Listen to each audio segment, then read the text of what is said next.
Hello and welcome to the Brand Ramacco podcast. I have with me today Richard Tierney, and he is a trauma recovery advocate, in particular involving spiritual and self-healing.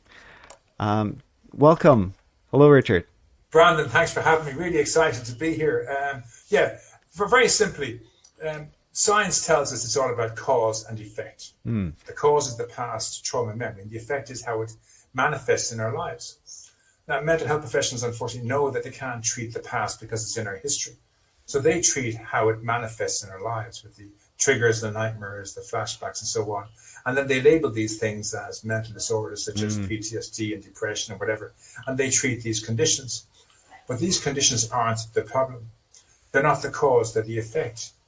And if we keep treating the effect, there's going to be no chance of anyone ever being healed. We have to find a way to treat the cause. The cause is what happened in the past. So I'm already thinking of questions.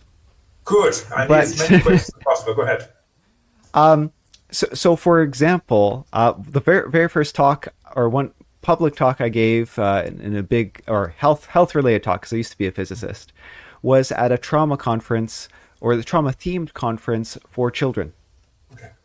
It was it was for youth healthcare. And people are wondering, like, what's this guy going to talk about? He's not a mental health expert. Why is he talking? But I'm a physical health expert, and the physical manifestation, chronic pain, is my interest. And there's a physical manifestation that people who with childhood trauma are more likely to develop chronic pain later in life. And we find chronic pain has such a mental component to it, that it's self-perpetuating as long as the mental component is there, and so it seeks, and until they solve that mental component, the chronic pain persists. Right. Excellent, but the underlying of all that is when we suffer a trauma event, we suffer what we call a hole in the soul. We experience a loss of innocence or a loss of trust, depending if it's a child in a dysfunctional home, and the betrayal of the parents, that becomes a loss of trust. If you're an adult and you're attacked by somebody and you're mugged or raped or something, or you go to war and you see the horrors of war, we lose a loss of innocence of what man can do to man, that innocence of being a human being around others, that is just joy is taken from us. We suffer either a loss of innocence or a loss of trust or a loss of both. And that affects our soul. That affects our spirit to live and to be a part of. And it tells us to pull away from people. And not even just pulling away from people who are a threat, but we get so broken inside. We pull away from those who love us, those who show empathy or care to us or love to us. That's like a hot flame. We pull away like as though we're pulling from a hot flame. And it really destroys our ability to interact with other people. So the first problem we have is the loss of innocence and the loss of trust. That's the hole in our soul. And from that springs the mental, the physical, and the emotional. But the core is your spirit to live, the spirit to get up on your feet and start again. That comes from our soul. Again, so many people who suffer trauma lose faith in any concept of God. They think, how could God let this happen to me? And so on. They pull away from the idea of God. And the idea of God is community and love. But someone in their family who's been a guardian or a parent abused them or did something to them. So how the hell can God be real if a parent can do this? Because parents are not meant to abuse their children. So there can't really be a God. If someone who's meant to be brought up in the faith and know about the faith can harm a child, then there must be somewhere this can't be real. And so they block themselves off from feeding their soul. And if you don't feed your soul, you're going to try and feed everything else. You're going to fill that hole in your soul with medication, food, sugar, sex, porn, manipulation, codependency. You're trying to fill the hole in your soul.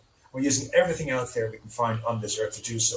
Go for therapy, all the medications, all the hospitals and rehabs and institutions, all the behaviors, the anger and the rage and the need for vengeance, for justice, and not forgiving people and being angry all the time and feeling broken. Filling this hole in our soul. But no matter what we put into this hole in our soul, until we heal the soul, it's going to get bigger and bigger. Mm-hmm. And I love your words, because they're in contrast to, I've had maybe over a dozen people on the same subject, but mental health, PhD psychologists, neurologists, and everyone is coming at it from a slightly different point of view, and unless those words resonate with the person. So, for example, some people, the concept of the self-image resonates with them. So instead of the hole in the soul, it's this image of themselves and what they're capable of and what they can do, and that is helpful for them, and that something clicks, and they can start to heal from those key words. And I think what's lacked so far in my podcast is your set of words, your Thank attitude. you very much. But the truth, it's not even so much an attitude. The truth is, and therapists will say this, they can't treat the past because it's in your history. So they have to treat how you present. So that's why you have all these mental disorders, whereas depression or PTSD or schizophrenia or general anxiety disorder, all these disorders are the effects of the cause. But science tells us if we treat the effect, there can be no hope of any healing. We must treat the cause. Yeah. And because therapists can't treat the past, we have to teach the client to treat themselves. And like the clients, I'm not a mental health professional. I'm not a physical health professional. I'm just someone who came from trauma, developed this whole program that allows me to cast out my demons and heal the whole of my soul. And because it worked for me, I share this with 100 other people who suffer with trauma. They cast out their demons, they heal the whole of their soul, and they return to the land of living as being a normal, boring human being. That's the goal. We're not looking to become a millionaire or to become Nelson Mandela or Martin Luther King. All we want to do is become a normal, boring human being. That we can have a relationship with our families and our children and know and experience love, and to hold down a job and maintain that job and work with our colleagues and just be a normal, boring person. That's all we're trying to do, not to be Nelson Mandela or Martin Luther King or Donald Trump or some major figure. All we want is just to, and so as I suggest is that let the rest of the 88 billion people in the world look after world politics and what's happening in the world. And let you and I just focus on gaining peace of mind, casting out our demons, filling the hole in our soul, and recovering our innocence and our trust, the sense of trust, so we can trust somebody else. So like you and I having this conversation. 8 years ago, I could never have this conversation with you for fear that you would judge me or ridicule me or find fault. But here I am, because I've healed myself and cast out my demons, I can talk to you about this. If it got to the stage where we were talking about personal stuff, I would share you my trauma with you, and I wouldn't have a problem with that, because it's not my trauma. It didn't happen to me. That's the next point I would like to talk about in a moment. So off you go. Your turn, Brandon. Well, you mentioned disorders, and a lot of people that get diagnosed with a disorder, they might try something. Well, and often they self-medicate. The drugs, the sex, the porn, whatever vice it is. Maybe it's abusing someone else, and then they get diagnosed, and then they try, maybe straight to mental health drugs, or maybe there is some counseling involved, and it doesn't work, and they lose hope. I gave it a try, it doesn't work, and that's the thing we have to find out. See, I worked with a client from my own story. I suffered a trauma when I was 12 years of age. Again, I thought I was the victim. I was the target, that someone that came after me. And I learned in this treatment that I was never the victim. I was never the target of the abuse. It just happened to be that I wasn't in the wrong place at the wrong time. It just happened to be that our paths collided. And that person was looking to fulfill his own need to feel complete by hurting somebody else. Mm-hmm. And I happened to be on the same path, maybe within an arm's reach. And at that moment, that person felt, there's a victim, I grabbed that person. But they didn't start out for me to be the victim. So I am not a victim. I wasn't created by God to be a victim. I was created by God to be a whole person, to move mountains, to achieve wonders in my life. And none of us have been created by God to be victims. That was not our role. But if we buy into this idea of treating the effects, we become victims. That becomes like a badge of honor. Yes, I have PTSD. Mm-hmm. Yes, I was abused. And we're led into living this, and we're kind of forced into that. Like, you have a cattle line, and the cattle are forced into the line. Mm-hmm. And once you get in that line, there's no getting out of it. So once you get in, you get all the trappings of the mental disorder, and you're mentally ill, and you have a disorder, and you take medication and therapy. You can never trust yourself again. You can't trust people, and you can only trust the system. You only trust the therapist and the medication, and you have to put away from being responsible and independent and depend on the state. And they give you your social welfare and your medication and your hospital and all that kind of stuff. But You're no longer an individual person. Now you're in this cattle prod mass of 1 billion people diagnosed with mental disorders, and that's your lot in life. But God tells us that's not your life. That's not. I didn't create you to be a victim. I didn't create you to be one of the cattle herded along in this whole funnel for people to make a living off you. That was not my plan for you. My plan is for you to have the most wonderful life you could ever imagine, a life beyond your wildest dreams. I never created you to be a victim. I created you to be a Nelson Mandela or Martin Luther King. And that's where we have to show the client that the therapists aren't able to treat the past because it's part of her history. So the only person who can treat is the client. So we have to teach the client to heal that themselves. So this is about not saying to you, I'm going to fix or save you, because I can't fix or save you. I can fix and save myself, and I can show you how I fix and save myself. And if you fix and save yourself the way I fix and save myself, I can promise you, you will break free of your past trauma memory, and you will undo the carnage and mayhem caused by your learned dysfunctional behavior of your diagnosis. And you'll become a normal, boring human being having a life in the present.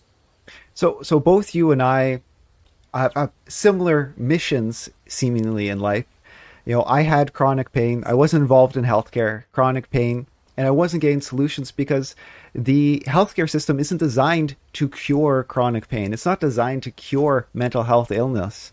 It's just you get into the cycle, okay, that's your diagnosis, we'll just refill your prescriptions for life. And chronic pain is sort of the same way. Well, I have to say that I don't like the idea of saying that mental health or mental health are not there to cure anybody. I think they do the best they can. Yes. They can, and they're doing their very best. My sister is a mental health professional. And in my own life, when I was growing up and I was in these trials and tribulations of suffering, I had two mental health professionals, the most loving, caring, empathetic people who gave their hearts to the profession. Now, unfortunately, there was no cure to it because we're treating the effect and not the cause. But they came in, they gave 100% every single day. What they could do for me and could do for everybody else. And it wasn't that they were doing it just to make money and make a living. They had a care for, and I think most mental health professionals have a terrible sense of care and empathy for their clients. So they're not like doing some scam where they're just, you know, and that's why I want to be very wary of saying this kind of things, to be very offensive to say to somebody, you're just doing it for the money and you don't care. So that's the one. Go ahead. So you're right. There's individual practitioners. And in particular with chronic pain, you might find someone who will delve and finally solve the source of your chronic pain. Yeah. But it might be the fifth, sixth person you run into. Because everyone sees it from a different point of view, and everyone delves into it to a different depth and devotes a different amount of time, and there's not enough time in the health system. And that's what I found for a lot of mental health. Sometimes I send someone, it's the fifth, sixth, seventh thing that they've tried that finally makes it click, and they finally get or the healing that they need. And well, for my book, I wrote, my book isn't how to cure your own problem. It's just this one simple trick. It's sort of how to navigate the system, how to self-diagnose, self-treat, self-heal to as much as you can, because you almost can't trust the health system, which is more focused on the problem. Taking a pain drug, a pain relieving drug, your problem isn't your body is not producing enough codeine. I have a codeine deficiency, so I need codeine pills. Your problem is you're experiencing pain, but why are you experiencing pain? If you get rid of the source of why you're experiencing pain, then you don't need the codeine. Yeah, that's cause and effect, exactly. Yeah, so yeah. If we can treat the cause, then the effect can be cast aside. It's always been that simple. It's as they say with science, it's not rocket science. If you have a cause and an effect, so if you have a cause because you go swimming in the sea and you get the flu, and you keep going for swimming in the sea when you get the flu, you're going to keep getting the flu. But if you decide, okay, I'm not going to swim now because it's winter and I get a flu, so I'm going to stay indoors for a week, then you don't get you decide in the future, I'll swim in a swimming pool, in a heat swimming pool, and so you can still swim and you never get the flu again. So it's cause and effect. So whatever the cause is, you must remove the cause. So the idea of this program was that we teach the client to give the past back to their younger self. So again, I'm 64 years of age. I'm married. I've got 2 teenage children. I'm living in Thailand. I'm a therapist. I work with people with past trauma. And I have a whole life here at ECT. I've got grey hair and a grey beard. And 52 years ago, there was a 12-year-old child. Before the trauma event, he lived in his family home in Ireland, 7,000 miles away. His parents were alive. My parents are dead. He had 5 siblings back then. I have 4 now. One of my siblings died of leukemia. He lives in the family home. I don't live in the family home. My family home is sold. He's in school. He's in, like, I think 10th class or 5th class. And he's in his uniform. He's got brown hair, curly hair, and he's full of innocence and joy and whatever. And I'm a 64-year-old man who's way past that child. And if you took a picture and put a picture of him here and myself there, and look at the both pictures, you see that they may be a family resemblance, but they're not the same person. One is an old 64-year-old man and one's a 12-year-old child. And then you start putting in the information about 12-year-old child has 2 parents and 5 siblings, and his best school friend is so-and-so. And then 64-year-old Richard is married to Bo and has 2 teenage children and lives in Thailand. And you do it, and you suddenly realize we're not the same person. And if you can kind of embrace that truth, that's the truth that's going to set you free, because then you realize you're carrying the pains and hurts of somebody else. It's not even your pain. But the truth is that for me to be standing today, my younger self had to overcome, to suffer, surrender, and defeat the past trauma. Because if they hadn't defeated it, they would have given up and I wouldn't be alive today. So they defeated and beat that trauma. And for us to go into the past and get the trauma and bring it into our present, we are betraying our younger self and we are self-sabotaging our lives. We're giving life to a dead thing. When we bring a dead thing into the present, the death and decay of the dead thing destroys everything it touches. Relationships, opportunities, love, intimacy, all that kind of stuff. We've given life to a dead thing. And everything tells us it's all water under the bridge. Don't cry for spilled milk. The past is history. Let the dead bury the dead. It's none of our business. What happened in the past didn't happen to the person I am today. So, Brandon, I'm alive for these 24 hours only. And finding the God aspect, I give God my day at night time. So he takes it from 10 p.m. at night till 6 in the morning. And then I only have 16 hours in the day to work with. So my whole life is 16 hours of today only. So I go through my 16 hours today, and now it's 20 past 8 in the evening. So I've got like 2 hours left to my life. I've gone through 14 hours of my day, but 2 hours left. And part of this hour is working with you, having this chat. And then I'll sit with my wife and I'll bring my dog for a walk. And it's like I've just completed another 16-hour lifetime. And then tomorrow I'll give myself to God tonight. Tomorrow I'll wake up and start another 16 hours. And we have to learn to bring our whole life into just these 16 hours. And that's why I try and get my clients to embrace the concept of God. Now, you don't have to join any man-made religion, church, or denomination. But just say to God, God, I'm going to give you a chance. Richard's asked me to give you a second chance. I'm going to give you all my crap from all my childhood, all the pain and hurt and resentments. Take it from me for 8 hours. And all my fears for tomorrow, take them for 8 hours. And grant me 8 hours of peaceful sleep. And then put your head in the pillow, close your eyes, put a smile on your lips, and fall asleep. Make it next morning kind of going, that was easy. I could do that every day. And then you ask for a half an hour here, or an hour here, or 2 hours here. And suddenly you get to live in the present moment. And when you do that, you find that you're healing yourself. I worked with one client, I've got to say to you, who had been with 25 different therapists over 30 years. And every time he went to a therapist, he would share his soul with this person. And the hope was that the person could help them. And of course, the person couldn't help them. And after 2 years, they go on to another therapist. The same thing again. And suddenly after 3 or 4 therapists, you can see in their eyes they can't help you. You're hoping that they can. But you know it yourself instinctively. They're giving you give all. And then what happens is you start embellishing your story. You start making your trauma worse than it was, hoping that the next person can help you. So we're saying, I don't need to know any of your story. So if I was working with you, Brandon, I don't need to know your story. I don't want to know your story because you're going to be treating you. Mm-hmm. All we're going to do is get you to share how old you are today. So as Brandon, say you're 27 years of age today, okay? Then when you were a child, maybe you were 10. So we put down, okay, 10-year-old Brandon suffered a loss of innocence that 27-year-old Brandon's carrying today, unknowingly not his business. And that's your whole mantra for your program. And we're not going back to what happened to 10-year-olds. Brandon, we're not interested because it's none of our business. We're going to basically get 27-year-old Brandon to give all that rubbish back to 10-year-old Brandon, all the details, all the baggage of it, back to 10-year-old Brandon. And he takes it gladly, steps into the light, and that moment it leaves our psyche. And suddenly it's gone. And it's that it sounds crazy, but it's that simple. I've had clients do this work in 30 minutes. Most clients take up to 2 hours. But once it's gone. It doesn't come back. Once you give the past back to your younger self, you always have the memory, but the details of it are gone. And that's the thing that harbors us. That makes us think it's ours when we have the details. When you give the details back to your younger self, And they step into into the clouds, and they step into the light, and they go to the mansion, be perfect, in the Father's mansion. They take all those details with them. Suddenly you have a memory. And that's it, just a memory. So your therapist says to you, how did that make you feel? You kind of go, oh, no. Sorry, nothing to do with me. It happened to my younger self. It didn't happen to me. My life is here. You're my therapist. You can help me set up healthy boundaries today and live my life today. Well and good. If you want to talk about the past, I'm changing therapist. You can't help me. But the past is gone. And that's basically, we have to take control ourselves to heal ourselves. And maybe we could talk about more specifics of how you help people, and we can touch on how people can contact you perhaps to seek the guidance that you provide. But I loved your last spiel because it was very actionable. It was very specific. Even I think people even listening to this can get some ideas about how they might self-heal even through listening to this. It's a very simple solution. Yeah. It really is. The first thing you do is get that sheet of paper. And you do a column down the middle. On one side you have everything about that younger self, and then the other side everything about you today. And take two photos if you can, and see clearly that you can't be the same person. You can't be in two places at one time.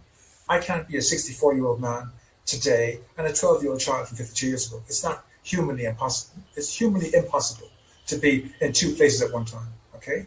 And if I can't be in, if I have to choose one, let me choose the one I'm living in now. So I turn the page over and say, okay, today I'm 64 Richard, and that's it. And everything else has nothing to do with me. Everything before today, everything before 8 p.m. tonight is none of my business. My business now is the 8 p.m. when I got to meet you, do this podcast, and then when I go to bed at 10 o'clock. And that's my whole life. And everything before 8 p.m., everything happened this morning, we went for lunch with my family, no longer any of my business. I can't change any of it. So before I met you, I put on this shirt, and I washed my face and brushed my teeth, and I can't go back and change my toothpaste, or I can't go back and change the shirt I'm wearing. This is what I'm wearing now, and I can't change the past. So when we understand we can't change the past, that is a wonderful gift to give to your clients, to understand that past is none of our business, and it didn't happen to us. And in the therapy, we get ourselves to, so I had this conversation with my younger self. Now, I'm going to be using a bit of bad language because I needed to have this conversation with my younger self. Basically told me to go jump in the Liffey for taking his baggage into the present. So I had this thing where I saw my inner child, I call him, 12-year-old Richard, looking at me saying, what the heck do you think you're doing? You're taking my shit and brought it into your presence. I suffered all that so you'd be free today. I sacrificed so much so you'd be free. And I didn't kill myself. I stayed alive so you'd have a life today beyond my wildest dreams. What do you think you're doing, taking my past into your present? And then tell everybody it happened to you. Are you fucking crazy? Give me back my shit so I can step into the light. This plane isn't meant for me anymore. I suffered trauma as a child here. I want to leave this plane and step into the light, into heaven, where there's no pain, no hurt, where I can be surrounded by my ancestors and have a life of abundance, and you have to let me go. And that's basically the gist of the conversation. It was like a shock. I'm kind of listening, going, oh my God, he's right. I shouldn't be having this. And then we did this visualization where you give it back. You kind of see yourself giving it to him. You see him taking it from you. You see him stepping into the light. In that moment, the weight from my shoulders just leaves me. The weight off my chest leaves me. The whole of my soul disappears. It's like I lose about 2 kilos of weight in one split moment. My face goes soft. All these lines disappear from my face. And I kind of realize I'm not the same person I was before I started this event. The person I was before I came in here 2 hours ago is the person I am now. Completely different. I'm a new creation. I'm not a saint. I'm not a Martin Luther King or Nelson Mandela. I'm just free of the past completely. It doesn't bother me anymore. If someone asks me what happened in the past, I say, yes, what happened to my 12-year-old younger self was terrible, and I feel greatly for him. But he's now safe in heaven, surrounded by all his ancestors, and no harm can come to him. And he sacrificed all that so I'd be free today. So now my job is for him to be free today and be available for my wife and my children and my clients and Brandon and whoever else I'm working with, and to be present in the moment. And that's basically the whole practice in a nutshell. That's basically the start, middle, and end. You know, you weren't. I don't think you were intending to treat me, but I started to get lost in my own thoughts about past Brandon was what the heck are you doing in the present moment, thinking about these things? You have all this cool stuff. You have all these opportunities. Yeah, I have a 3 or 4 day old baby. in the other room. Congratulations. Oh my goodness. You don't worry about anything. You have fun, man. Stop thinking about anything you don't have to think about. Why? I'd like to be in your shoes, but I'm suffering right now in the past. That's not yours. Have fun. It's that simple. It really is that simple. And I don't mean to be blasé about it, but it really is none of our business. Mm-hmm. And we have to give it back to our younger self. And if we stay in therapy, the therapy will have us suffer this over and over again, as though it's ours, and suffer more medication because we're feeling all the pain of it. But we're not meant to feel the pain because it's none of our business. It didn't happen to me. I'm a 64-year-old man today. Whatever happened yesterday didn't happen to this person today. I love this thing in science to say that our bodies change. I think it's within 2 weeks, our whole bodies change. All the skin changes and all our cells change. And we're changing all the time. We're never the same person in any one day. So the person I am today is 24 hours older and wiser than the person I was yesterday. So what I know about myself today and about life today is much different than the person that was alive yesterday. Everything has changed. I'm working with you on a podcast. I wasn't working with you on a podcast yesterday. I didn't know you had a 3-year-old child. Everything about me today is different to the person I was yesterday because I know today you had a 3-year-old child. A 3-day-old child. I didn't even know Brandon yesterday, let alone you had a 3-day-old child.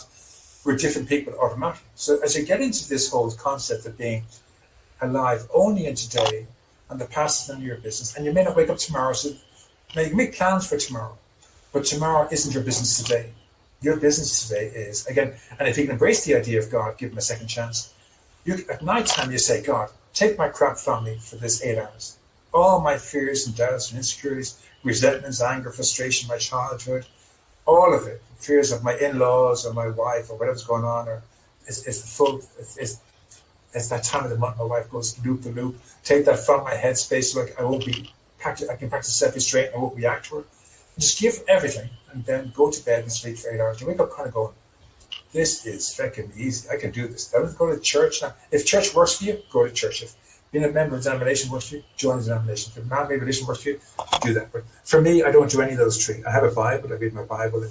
There's spiritual giants, I like to call them, my own chosen ones. I listen to them on Spotify and YouTube, and they have written books, and I read them all. I find it really fascinating. Their concepts about spirituality and that kind of stuff just blow my mind. And Eckhart Tolle and Abraham Hicks with the law of attraction. There's so much out there that really help you to hone your understanding that whatever we focus on, there's another book I wrote. I won't talk about the title now, but what I didn't know was that God answers all our prayers all day long. This blew me away. I didn't know this. And our problem is our prayers aren't the prayers we learned in school, or we learned at home, or we learned in church. Our prayers are the things we say to ourselves when we think no one's listening. So if I'm saying, I have depression, no one likes me, I can't get a job, I can't get a reward, I have no luck, I can't win anything, I can't find a partner, I can't get married, I can't get a house. If these are the things we're saying, God gives them to us tenfold. You see, God gave us free will in a book of instructions on how to use it properly. So he doesn't do feelings. Whatever we ask for, he assumes that that's what we want to be happy. So if I'm saying, I am depressed, I am poverty, I'm scarcity, I have nobody, I'm all alone, he's thinking, that's what Richard wants. Let's give him tenfold of that, because we love him very much. Give him tenfold of what he asked for. And it's a case of we're asking for this. We're asking for it.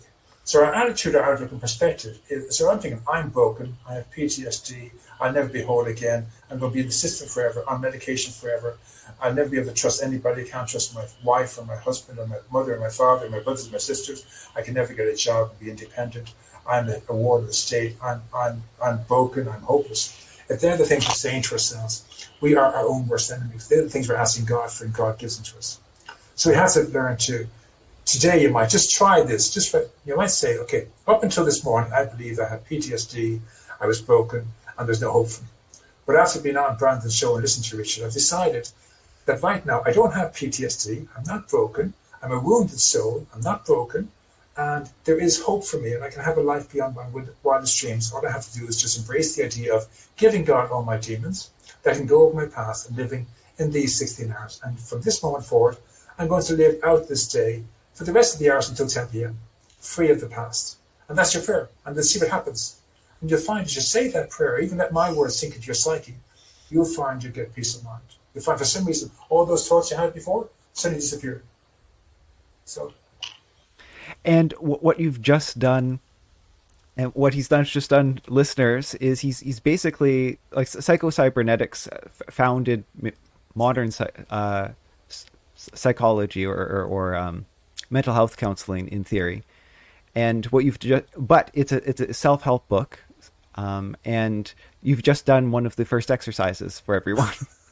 I didn't know that. Well, a lot. What I've noticed is a lot of people who truly reach people and help people come to the same conclusion, the same types of exercises, because that's what's necessary to help people.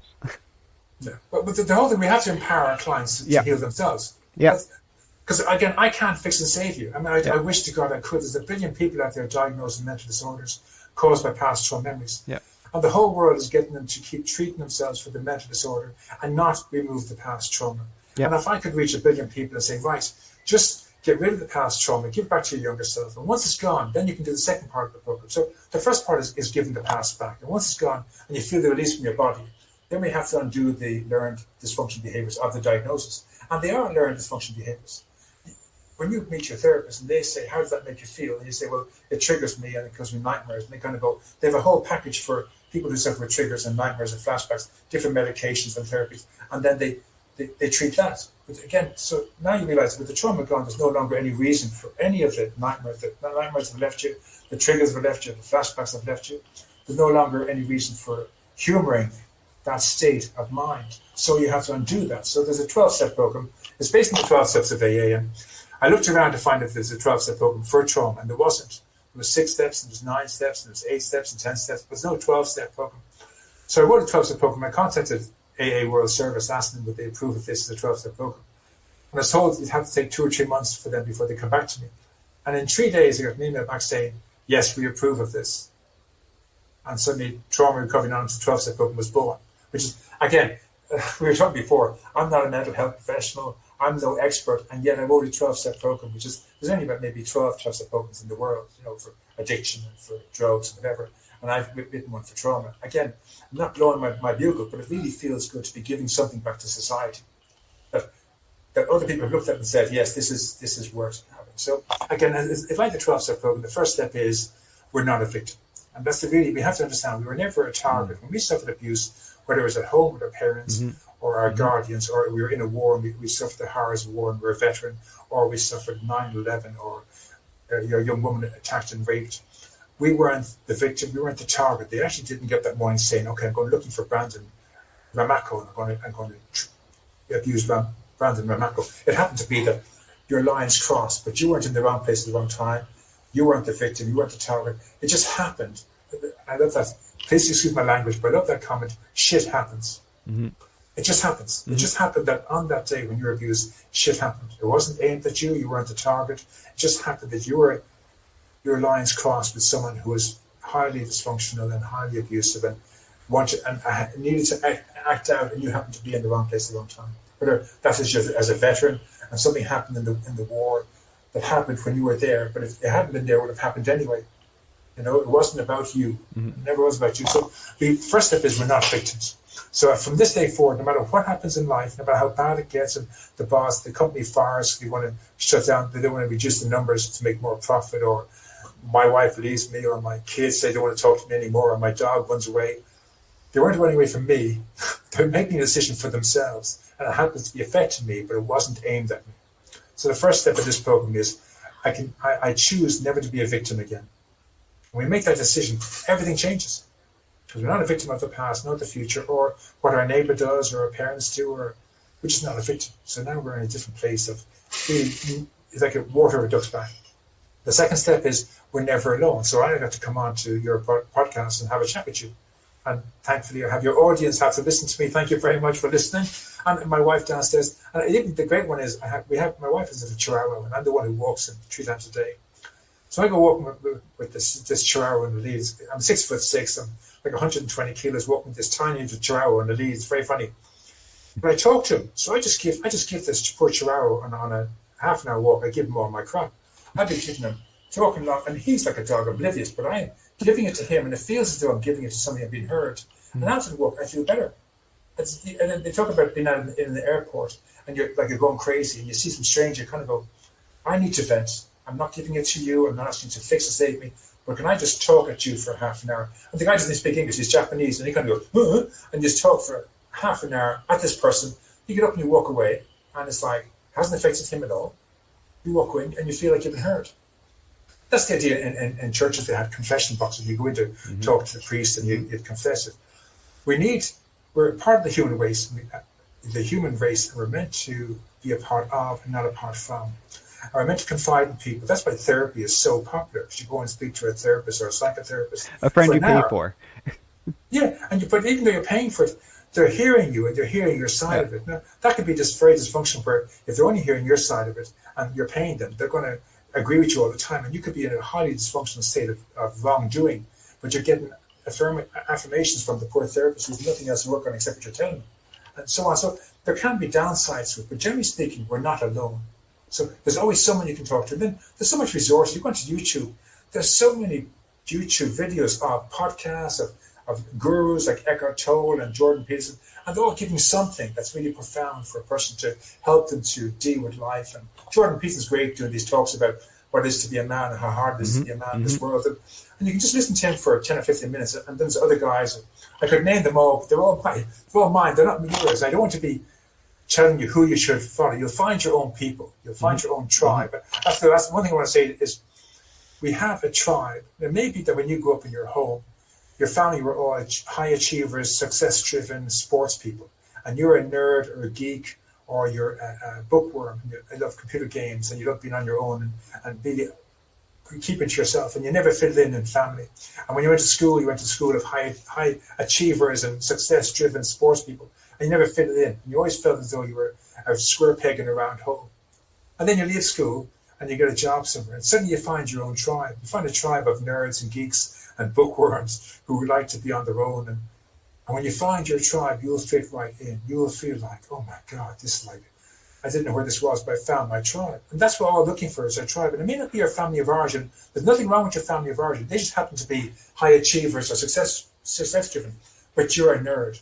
But when you find your tribe, you will fit in, and your family won't have been wrong. They were just wrong for you, but they were right for themselves. Okay, and we have to find our tribe, and that's the big thing. And that's one thing about these podcasts. Is I think we can come onto a podcast, and we can hear so many different diverse. Like you said, the first 8 or 9 people who spoke on this thing spoke from a mental health professional perspective, and then here I'm talking from a spiritual, emotions perspective, and so that may really connect with the mental health professionals. But there may be one person in the audience who just, this is the answer. They're kind of going, Richard's in my tribe. I want to find out who else is in my tribe. And this kind of stuff. And suddenly you find your tribe. And once you can find your tribe, your prayers are answered. But God created you for a reason. And there's a tribe out there for you. And when you find your tribe, and you just started your tribe with your 3-year-old daughter, then your 3-year-old daughter might turn out to be a hippie and a whatever, and she just doesn't fit in with your family. You think, how do we get this child? Well, she adopted. But it turns out she's actually not of your tribe. You have to love her the best you can, but she'll find her tribe. When she fits in there, she'll be with all the other hippies. She'll feel very happy and whatever. You'll know your daughter's safe, but she'll find her path. And that's just the way that you understand that when we find our tribe, and for most people with these disorders, find your tribe who are healing their souls, who are letting go of the past, giving it back to the younger self. And when you find people like that, you can work the program with them. So rather than do the 12-step program on your own, you can work this 12-step program. So breaking a bad habit, you have to repeat this new practice 66 times. So after we do the healing event, which takes 2 hours, you then do the 12-step program. It takes 1 hour the first time. And then basically you do a quick run through the 12-step programs every day for 66 days. At the end of that time, there's no need for medication anymore, or for therapy anymore, for the past. You'll simply need therapy for setting healthy boundaries and how to live your life in the present. But all the past stuff is gone, and you're broken away from all the mental disorder, and you go back to being a normal, boring human being. So a few comments. What you've said has resonated much more. Now, I come from a very science background, and the very last person who I interviewed was, I would say too much on the science side. So, sorry, I actually forget who it was, but I kept on trying to bring it back to the personal story rather than, just explained how the brain works. So it's definitely resonating with me. And honestly, even the concept of baggage, even day to day. Recently, I've been very fatigued. I've been sick recently, and you know what? But before this, I was like, I was so tired. I hope I hope I'm not tired. I have so much to do, and I was like, you know what? I think my fatigue is caused by me. It's a self-fulfilling prophecy. I feel so much more awake today, right now, than I have in the past week. I think it's been all self-perpetuated by myself. But you have to understand, we have to learn to take a break. We can't keep going. That's true. And the whole thing is not to step backwards. Mm-hmm. So I love the thing about I was on a podcast for procrastinators, and the whole thing is the trick to do is you can stop and have a rest, have a 20-hour sleep, go for ice cream, go for a swim, watch TV for a week. It's okay to stop going for 10 days or for a week or something, or go like a 30-day fast. Okay, I'm in a 30-day fast from work, from life, from everything. I'm just going to just shut down for 30 days. If that's what you need to recharge your batteries, to recharge your soul, you allow yourself. So your 20-hour sleep, don't feel guilty about that. And your wife's kind of thinking, I have a 3-day-old baby here, you've got to help me here, and you're asleep for 20 hours, you little fecker. But if you need that 20-hour sleep, so today you can be wide awake and alive, you need that 20-hour sleep. Now, be better, you'll learn this, I'm a parent now, we can't really look after ourselves that well. You won't get away with that again. But you'll learn to take cat naps. So I take cat naps now. I take a half an hour in the morning. I take a half an hour in the afternoon. I'm okay about taking cat naps when there's a space. So if I've done my time with the baby, and I have to tell you, as a young father, I loved doing the nappies at night time. Walking the child around and feeding it with milk. Mm-hmm. I said to my wife, "Give me the baby, I'll do it." Yeah. And I'd walk all night long, singing lullabies, feeding the baby with the bottle and changing nappies. I couldn't believe I loved the smell of baby shit. But when you become a father and have a child, something happens. I can't explain to you. For those who aren't parents, when you have your first child, you're drawn to your child's baby shit. You'll do nappies all day long. It's like a wonderful feeling to be a mother as a father and change a nappy and wipe the arse and feed them a bottle of milk and sing lullabies and pet them on your shoulder. I've enjoyed every moment so far. Oh, I wish my children are still babies. I wish they were like up to the age of 3 where they're still in that stage, because I miss it so much, It was wonderful. So the next thing I thought of was there's a movement in medicine called lifestyle medicine. It's very evidence-based and, for medical doctors, although they opened up to other health specialists. And it's a lot of common sense stuff, but they're starting to get statistics supporting this common sense stuff, and they're trying to push medical doctors to push common sense stuff. So one of the pillars of lifestyle medicine is positive social connections, which is a no-brainer. If you have positive social connections, you're less likely to get depressed, you're less likely to have problems, you actually live longer, your life is more enjoyable, you're more likely to be more active. And so they're trying to get doctors to ask, is there something that you like to do? Do you still do it? Do you have friends? Do you? Because it's such an important part that is part of healthcare. Like, it's part of being healthy is to have positive social connections. And a lot of us don't treat it like it's something important. But finding our tribe, finding people you can talk to is important. Well, the third step is also understanding that we are children of God. I mean, It doesn't matter. I really have to word this correctly without offending people. So many people have been hurt by men of the cloth, or by parents who use the God as a weapon over them, or this kind of stuff, that they're really kind of loath to hear this. But you're allowed to have a relationship with God without joining any religion. So if you're an atheist or a non-believer, to your friends and your family, stay an atheist and a non-believer. But in the privacy of your bedroom, climb into your wardrobe and say, "Okay, God, I'm going to give you a second chance. Just between you and me here. Outside, I'm going to rant and rave against you, but here I'm going to give you a chance to prove to me that you care. So take my demons for the next 8 hours sleep." And then you list your demons and you give them all to God. He takes them off. And the next morning you wake up and you go, "I can do this." And maybe in 3 years' time I'll come out of the closet and say, "I am a Christian." But for now, I'm going to keep it very private, just between me and him. I'm going to challenge him.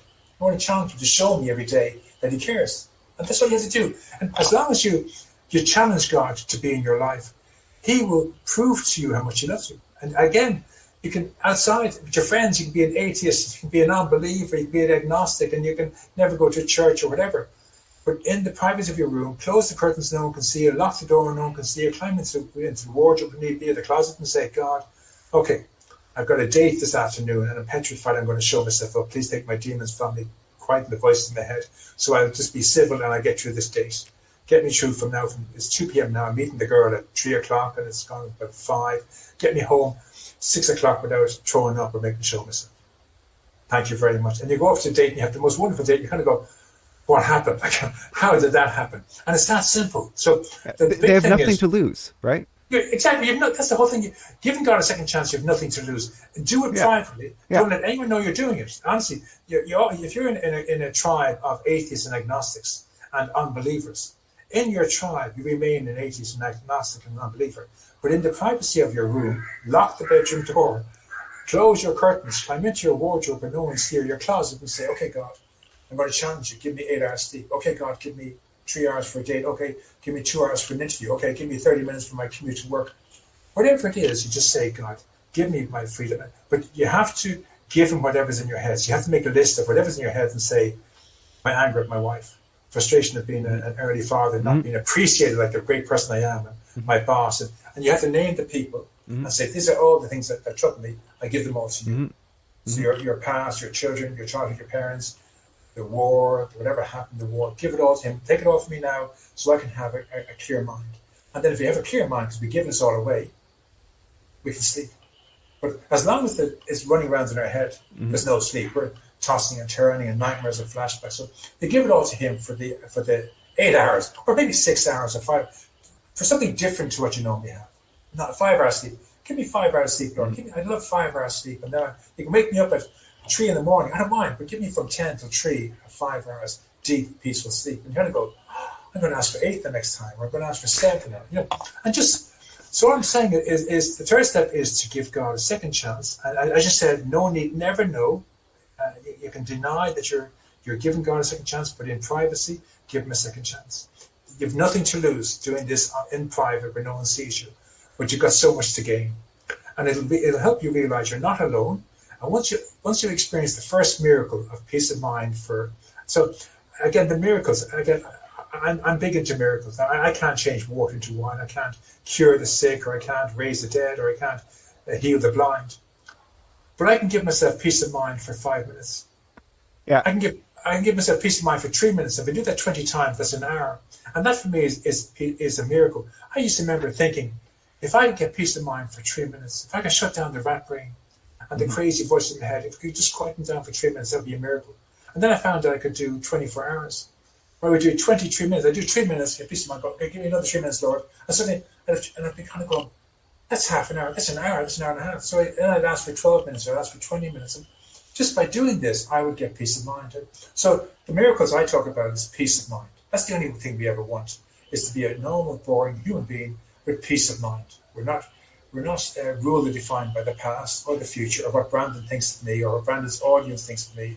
I'm perfectly okay being a normal, boring person that I am today. I have a wife and children downstairs who love me. I've got family in Ireland who love me. I've got friends who love me. If your audience hates me, that's okay. It's not about me. They're not attacked. They just don't like the message. It doesn't have to be about, I'm not the target. I'm not the victim. Yeah. It's okay. And there's 8 billion people in the world. Not everyone's going to love me. And that's okay. And I'm not going to love everybody else. And that's okay too. It's not to be a victim. So know I'm never alone. And know that if I give God a second chance, I have nothing to lose and everything to gain. Mm-hmm. So I think this is a good place to maybe wrap it up. Maybe before we go, though, how can people learn more about you and the help? I don't have a website. Okay. My son is a 17-year-old gamer. He's that nerdy guy. No, but I'm talking to him if I set up a website for me. He promised he will, but I have to wait until he's ready kind of stuff. And so I haven't got it yet. I have an email. It's information@traumarecoveryanonymous.com. Okay. The healing event is a 2-hour practice. It's available on the Amazon platform exclusively. And it's called How to Heal Any Past Trauma Memory. And it leads you through the whole process from start to finish. And then the 12-step program, Trauma Recovery Anonymous, is available on both the Amazon platform and basically any other platform in book, in print, and Kindle as well. Perfect. So thank you so much. I feel motivated, full of energy. I can't wait for the rest of my life. I can't wait. But the rest of life is just today. So just yeah. Have a wonderful day. That's all we have is today. So I have an hour left to my whole life today. So I walk my dog now. But thanks for having me. Really enjoyed being on, Brandon. It was a real pleasure. I hope I haven't offended any of your audience, and I hope that they've gained some hope from this. Cheers.